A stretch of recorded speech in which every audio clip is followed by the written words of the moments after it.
We are here at Disney's Animal Kingdom to celebrate Earth Day. Well, actually, like all Disney festivities, a day is a week, a year anniversary is usually a year and a half to 2 years. So it seems very appropriate this evening that we are here, even though it's not Earth Day specifically. We're going to check out all that's happening for Earth Day this week, and I think this is a good place to start as we see a note from this bird. What kind of bird is this, Madison? Go for it. Is this not a spoonbill? It's the what?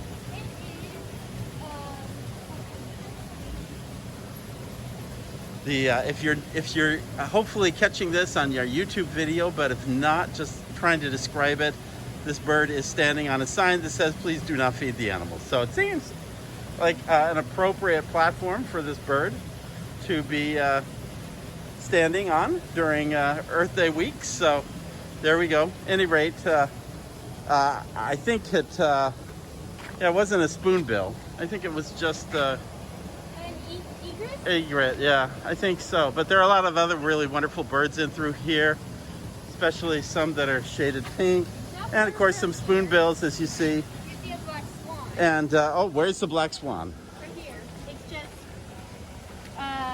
taking care of its feathers. Oh yeah, there it is. Beautiful black swan, kind of standing out among the group. Kind of reminds me of my post that I did on black sheep, which is reference to a great Disney film called So Dear to My Heart, and maybe I'll put the link up there. And we're gonna head on in to the park and Very true. check out the evening and celebrate all that is happening Earth Day, even though it's not Earth Day, it's Earth Day week.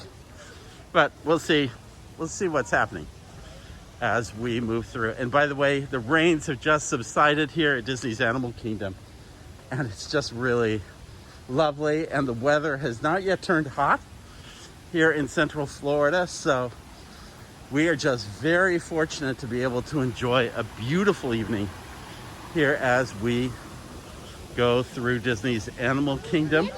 Oh, and we get an anteater over here checking out. It's a nice little facility for the anteaters over here. And let's see if we can get them to... Look, he's moving. Yeah, he's kind of up toward the back He's moving. side of the fence. He's gone. But still, we will keep moving on. We'll go through my favorite little bridge on the way into Discovery Island as we leave Oasis and check out the entire park this evening. Love the waterfalls, love the ambiance, more swans, a dark cave. We are on adventure of discovery here at Disney's Animal Kingdom. And away we go. Oh, here we are heading into Pandora. We can see there are a number of guests, and we've been told that there's only a 20-minute wait on Navi River Journey. What was the wait for a Flight of Passage, Madison? Actually, Navi River Journey is a 15-minute wait. But Oh, a 15-minute wait. Flight of Passage to be a 45-minute wait. 45 minutes for Flight of Passage. So we're going to just join the Navi River Journey, see just how long that wait is. And it's one of my favorite attractions here at Disney's Animal Kingdom. I know it's kind of a hit or miss for some people, but we showcase this in our Wayfinder Society complete guide to Pandora, the World of Avatar, and in that guide we have an interactive map that shows you just how really thought through and complex and very cool this experience is when you visit Navi River Journey. So we're gonna just check it out and see what comes of it. And the queue for Navi River Journey includes both an exterior area and then an exterior area undercover. Notice that we're kind of heading over this bridge as we do, we pass by a stream that is with a little waterfall up ahead.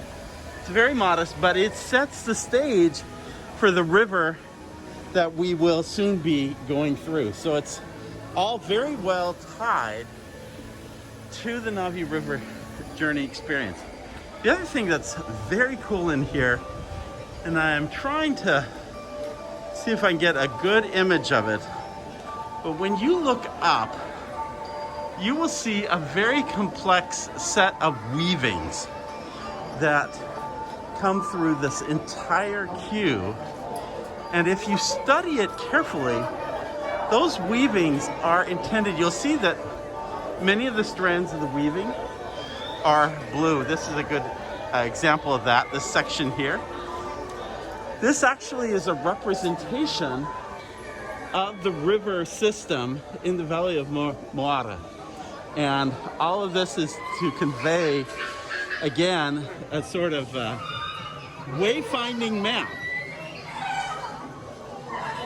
You can hear these animals that are in the distant background.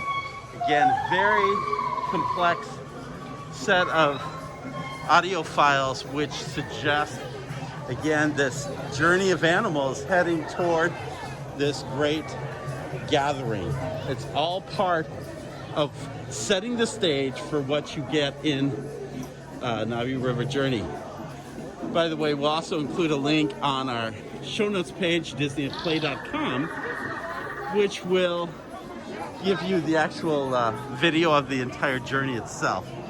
But again, just wanted you to see that really there is purpose, there is rhyme and reason to the queue design, particularly all of these weavings that are along the ceiling as we head into the attraction. Along the way, you see these placards that showcase the flora and fauna here in the Valley of Moara.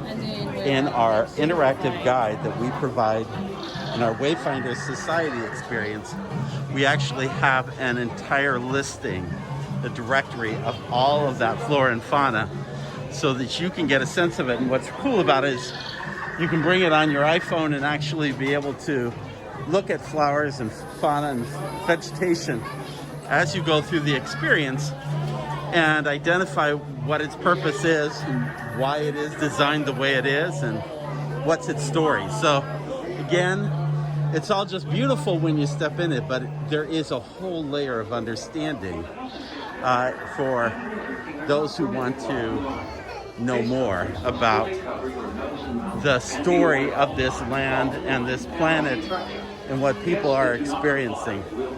There is also images of the animal life that you will see along the journey when you go on the Navi River journey. But and we have a complete directory of those animals so you can actually see what their role is and how they are alike or similar or different from animals that you would find here on Earth. A great lot of messages on conservation. In fact, you know, Pandora seems more like a sci-fi type of experience done Adventureland style, but in truth, there are a lot of conservation messages that can be experienced and understood and applied, and it doesn't have to be Earth Day or Earth Day week to do it.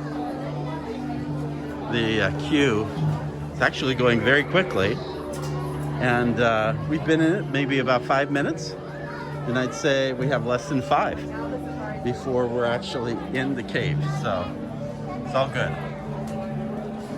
So we're almost ready to enter the cave. You see a whole set of discarded offerings that have been given earlier, leading up to the shaman, and then leading up to these nets that describe the whole river system. So essentially the shaman is at the center of this river stream and is bringing life to the world around her.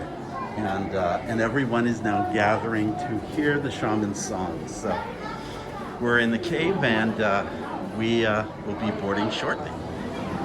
We re-emerge from Navi River journey and head back outside. A couple of things to note.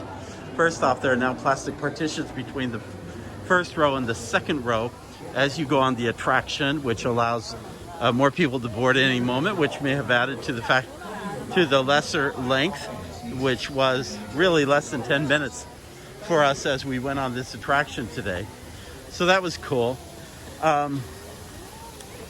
I love this particular effect that is carried out in Navi River Journey. There's a brook, a waterfall, kind of water moving over rock at one portion and heading downstream. And to give life to that water, there's actually a projection technology used there to light up, because otherwise you really wouldn't see the water unless you added some definition to it. So using using projection technology, they're able to create that sense of running water. And it reminds me of a story back at Disneyland with Walt Disney, where they were creating the mine train through Nature's Wonderland, which included a trip through the Rainbow Caverns. And what they wanted to do in the Rainbow Caverns was have water fall at different levels and create this kind of rainbow effect. But every time they kept trying to do it, the water ended up they kept using different colors of water. And every time they kept doing it, they ended up with just muddy water at the end. And finally, a solution was figured out, which actually used a lot of black light and black light fluorescent paint, and it created an amazing illusion that worked for many years on that attraction. And I think that's the occasion where, when critics said, we don't know how to do this, I think that was the occasion Walt said, well, it's kind of fun to do the impossible. And I see some really great things in that attraction that give weight to that idea of how fun it is to do the impossible. So at any rate, that little story there. We're heading back to Nomad. All right, I'm here with Madison on the porch, which is a socially distant, acceptable place to be this evening. So I think it was worth the wait. And we've ordered some bread service, and we're checking out both the chicken and the tuna bowls. So we'll tell you how that goes. What do you think about the environment here, Madison? I think it's a lovely environment. I like this whole balcony and the design. And I like looking out at the bridge leading to Pandora. And through the fence, you can see the river with the lily pads scattered about. I guess I just wish the rail? Yeah, the rail was lower so that I could see better, or maybe the tables could be higher. Yeah, really hard to see much from where we're sitting, and I could sit up pretty high, but I really don't see anything more than a tree line. So it's a little bummer. The table's a little small too, but hey, we are just glad to do something a little different. You know, we are big fans of Satuli Canteen. We're big fans of the barbecue. But it's kind of nice to do something a little different, and we thought Nomad Lounge would be a good choice for that this evening. So we'll come back when we get our meal. All right, so we are finishing our time at Nomad Lounge, and we are heading off to Africa. And while we walk, we'll talk about our dining experience. Now, we ordered the bread service, which included kind of a tortilla, spiced tortilla, and then 2 sets of crackers and a sort of bread. And then you had a red pepper hummus, a spicy coriander yogurt, and a ginger pear chutney. And I don't know, what did you think about the bread service, Madison? I love the bread service, especially the bread that contains some seeds on top. And out of all the sauces, my favorite is definitely the red raisin sauce. I just combine those together, and it's just really sweet. Just overall delicious. Yeah, I thought I'd like the red pepper hummus best, but honestly, it wasn't as good as the other two sauces dips that they had for the bread service. Now, we ordered Madison ordered the chicken Manchurian Nomad bowl, which had steamed rice and red cabbage, kimchi, and ginger, scallion, oil, and cumin.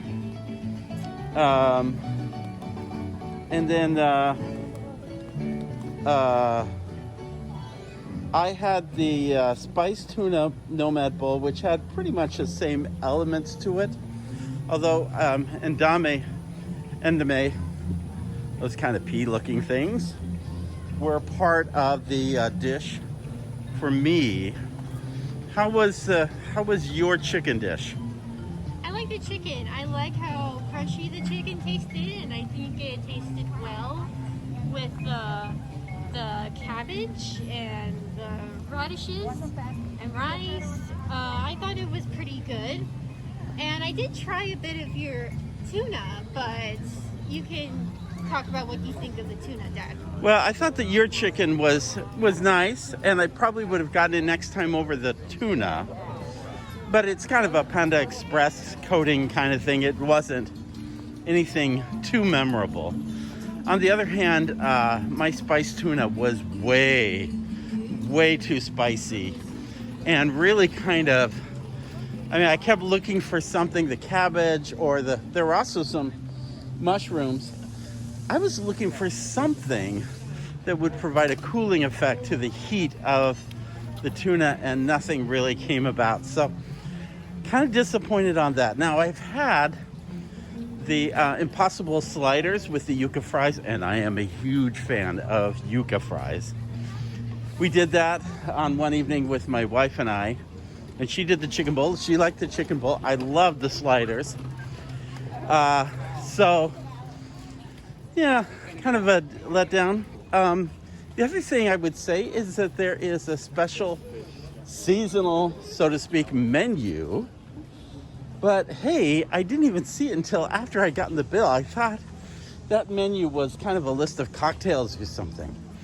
So I was really disappointed that there was a lobster mac and cheese dish and some ribs. Some other choices that I probably would have preferred. So a little disappointing that wasn't really brought to my attention, and wasn't really made available. Now we ended. I don't know why the rest of it wasn't on the online menu. Why it has to be on the folded menu on the table. Yeah, all good questions, So why? And you have this online code that you go to, pulls up the online menu, but none of that is listed there. And I did see it the last time, but I completely have forgotten about it. So again, very disappointing. Now we had the churros, which had a vanilla cream sauce and a strawberry chili sauce. And I thought that was fantastic. Yeah, very excellent churros. Between the two sauces, I like the vanilla better. I thought it contrasts very well with the churro, but I do like the strawberry sauce too. And I'm scratching my head, but is there another place to see churros? I'm not sure.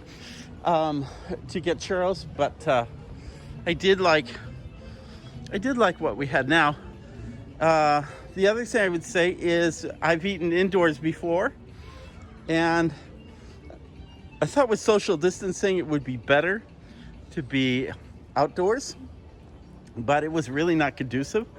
Our table had a very small table. I'm surprised we didn't spill something on the table. And I just, you couldn't see anything because that railing was so high, you couldn't really see through it or above it or anything. So I was kind of disappointed by the outdoor seating, but I do think that all in all, it's a good choice and worth checking out, especially oftentimes you can get there kind of a last minute reservation, or when you check the online reservations, look for now. There's usually something available there. So that is a definite possibility. Again, mixed results, but I should add, before we conclude, I have a special Disney at Work podcast about the theme of Nomad Lounge and the premise behind it. So definitely check up on that follow-up podcast, because it is intended to inspire and to think about where you would like to be and what you would like to do with your life. So be sure to check out that Disney at Work podcast. Thought we would take advantage of being here in front of Festival of the Lion King to mention that they announced this past week that the show will be restarting next month. And it's going to be a slightly altered show. My guess is that the monkeys will not be included, that probably the ballet dancers will be a little different than they were before, and that everything will be staged a little bit more socially separated. But hey, I am so thrilled that this show, I think so many guests are so excited to see Festival of the Lion King come back, even in some form. So that's very cool. Also, I'll feature on the video, I'm here at the river, and we didn't catch, for Earth Week, any of the unique character cavalcades coming down the river. I know Brother Bear was one of the character cavalcades that was coming down this week, and so we're missing on that. But know that that is an addition in the entertainment spectrum that is coming through here. By the way, this announcement of Festival of the Lion King coming back next month, again, reinforces the fact that I believe that they are going to increase the percentage into the parks to 50%. And I think that will happen somewhere between May 1st and Memorial Day. And it's just part of this ever-growing extension of just getting the parks back to real life. Probably they are waiting to open Disneyland and see the shakeout from that before they make any formal announcement. As you can see, it's about 7:30, and this corner of the park is pretty quiet. Cutting through the bar area, which is actually closed at this hour, and we're heading over toward the entrance of Kilimanjaro Safaris, which is also closed. But it gives an opportunity to just say that included in announcements this week is the fact that the safari has a new baby mandrill, which, as I understand, is actually out in the jungle, on the trek. So definitely check that out when you have a chance to come here. There's also the baby hippo, which is about 5 months old, and that hippo is also present out on the trek. So be sure to check that out when you are visiting Kilimanjaro Safaris. Again, you see Safari has closed for the evening and dusk. They're really not running the nighttime shows. But as we're in the area, we'll talk to some of the amazing cast members who make up Kilimanjaro Safaris. Could you tell us a little bit about the mandrill that is out on the safari? The new baby one? Yeah, the new baby one. Yeah, it was born 2 weeks ago now? Sure, why not? Sure. These people, they know everything on the safari. Very good. So it's kind of quiet here in this corner of the park. Yeah, everything gets shut down. Train closes at 4:30, Grill Falls at 6:45, and then we at 7:15. So all right. It's very quiet over in this corner of the Animal Kingdom. Very cool. Well, nice meeting you. Jason, is it? Yes. Okay. Nice meeting you. Have a great day. We'll see you real soon. Well, here's the truth. I was just rambling through here. Jason's my son-in-law, so just happened I came upon him, kind of surprised him. So a little bit of surprise for him. He'll probably get even with me later. Hey, one over here at Rafiki's Planet Watch, which is also closed by this hour of the day. Very few things are open at this hour, but wanted to talk about an endeavor that they are doing as part of the Conservation Week Day event, something that they've announced today. As you recall, when you go on Rafiki's Planet Watch, you actually have a chance to see the nursery and the care facilities that they use to take care of the animals. They've actually had a tradition of visiting with some of the smaller animals, rabbits and birds and so forth, to the local children's hospitals. They kind of help children during their experience while they're going through their own challenges and situation. With the pandemic, they've not been able to make those visits, but they still make them virtually. And then they also feature a video that allows the children to learn how to draw different characters, as happens on Rafiki's Planet Watch when you get to practice drawing different characters. So it's kind of a cool thing that they've been doing, and it's an extension of their conservation work and really educating the world at large, and at the same time helping children in need kind of get through the stress of their experience in the hospital. The park is closing in just a couple of minutes. We had hoped to catch Expedition Everest, but honestly, our service at the end, ordering the churros, took a lot longer than I thought. But this is a great place for a view of the river as we come along. And it's kind of nice to be at the exit of Tough to Be a Bug when there aren't 1,000 people coming out of the theater. That's a little exaggerated, but it is a little crazy at times. And it's just a beautiful time in the park as we kind of come through. I love these little nooks and areas where you see these waterfalls and the sculptures of the animals on the Tree of Life. Let's do a little aim up there on them. And it's all incredible through here. Love the little caves. As you kind of exit, you go from the dark theater into a slightly, to a covered area, and then back out into the light. One of the things we're probably missing today, but I'll show it to you on the video, is they are now doing a new kind of a 360 image with your photo path person.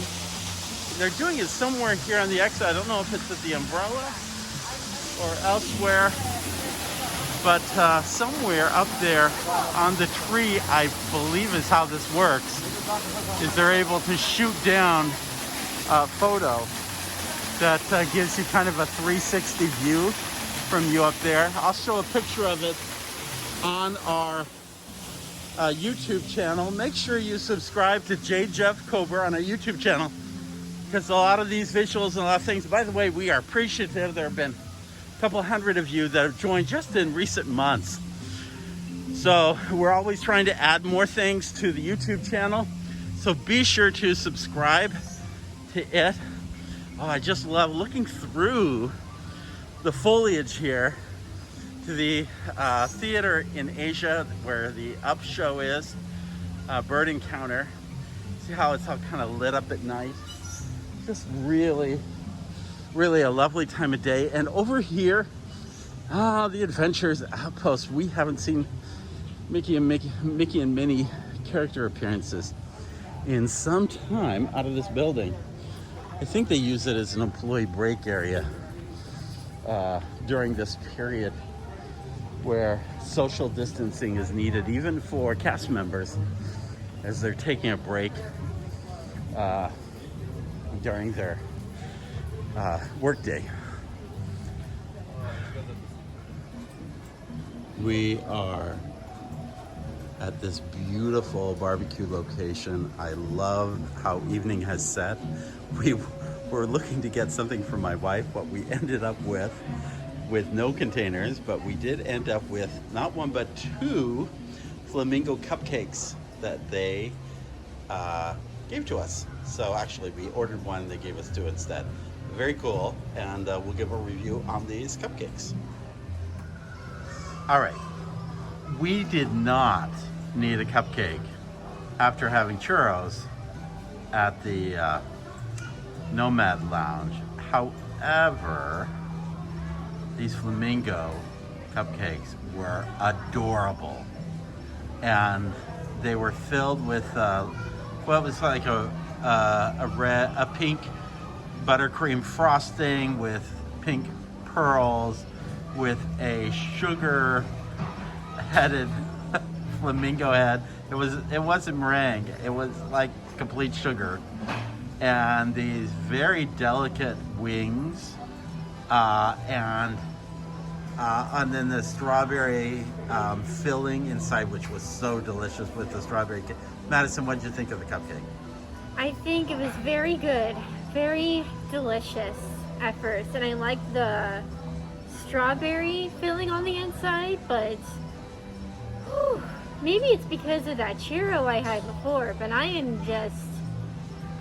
am sugar full. Like I mean, this cupcake just has so much sugar that I just couldn't eat the rest of the cupcake because it was so sweet. And the flamingo head, yeah, no way I could have eaten the whole head. It was very generous for them to give us too. Now, Madison's other concern is that in this pavilion, if you look around, the thing you notice are butterflies, and Madison loves butterflies. But if you look closely, it's not just butterflies, it's also spiders. Essentially, the pavilion is filled with not just butterflies, but spiders all over. And it looks like the spiders are winning over the butterflies. So actually, this is kind of a dark theme for this restaurant, but it is beautiful and colorful, and I give them credit for that. In fact, this is what I just love, is this time of day, going through the park and seeing all of these different spaces just gently lit into the evening. And it is just lovely for this time of day. By the way, in terms of the cupcakes, there's again, whenever there's something going on, Disney's Animal Kingdom celebrates with a cupcake. In this case, for Earth Day, they're celebrating with not one, not two, but 3 cupcakes. And there's a B1 over at the Starbucks place, which is Creature Comforts, I think? No. What is the name of that place? Anyway, I'll come back on that one. And then over at Restaurantosaurus, they've got one that's kind of based on a sea turtle. So look at this. Beautiful space, this little pond, so tranquil. All of it looking like it's feeding right out into the lake. Asia beyond it.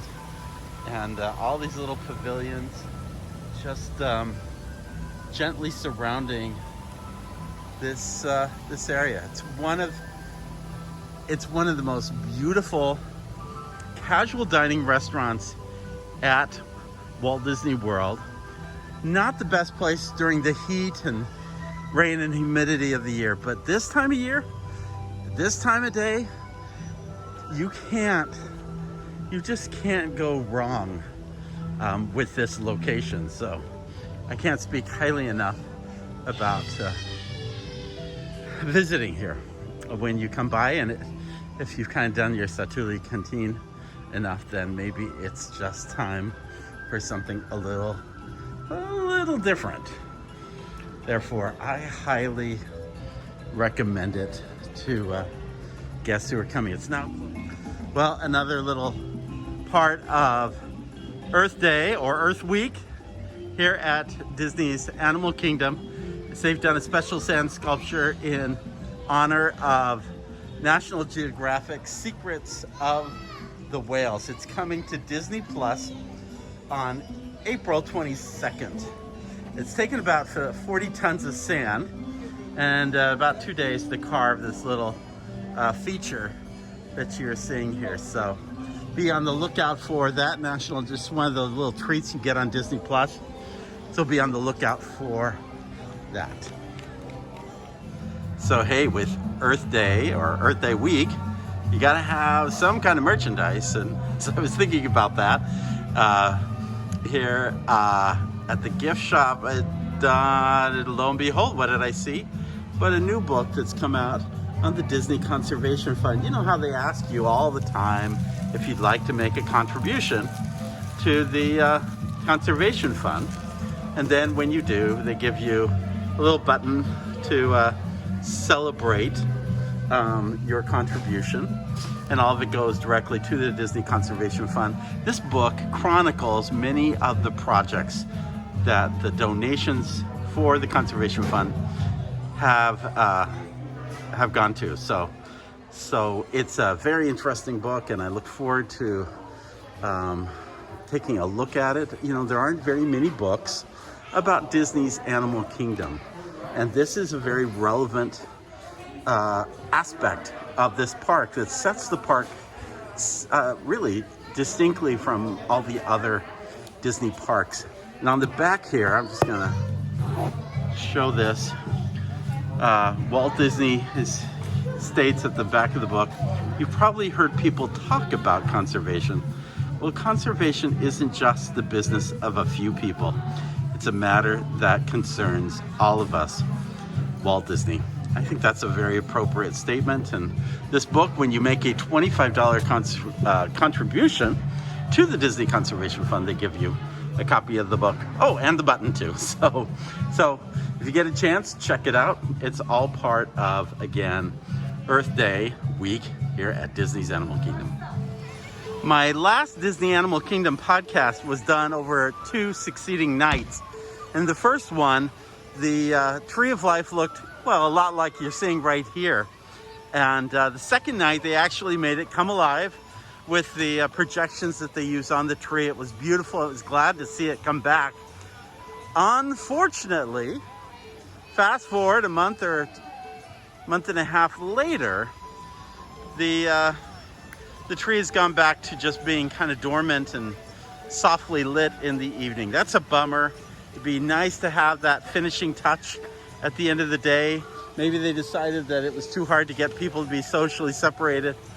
Part of the problem is it's just barely turning dark at 8 o'clock, which is their closing time. At any rate, between those reasons and probably a few others, they've chosen not to do that at this time. But hopefully we will see it come back very soon. It'd be just really nice to have that touch and that final moment to Disney's Animal Kingdom. And by the way, so perfect because, again, this has been Earth Day week at Disney's Animal Kingdom, and we all need to celebrate the opportunities we have to conserve and protect and enrich the world around us. It is at the heart of what Walt Disney believed, and it's the heart of this organization. They have been committed from day one to creating the best conservation experience possible. At any rate, that concludes our time today at Disney's Animal Kingdom. We thank you for joining us and just appreciate you being a part. Make sure you subscribe. Make sure you go out to iTunes if you like these podcasts, and just give us a good rating or a good review if possible. We just appreciate that so much. Make sure if you're checking us out on YouTube, J. Jeff Kober, that's where you see all the visuals that come with this podcast, and to include flamingo cupcakes. At any rate, we thank you for being with us, and in the words of Sinbad's storybook voyage, always follow the compass of your heart. Have a great evening. We'll see you real soon.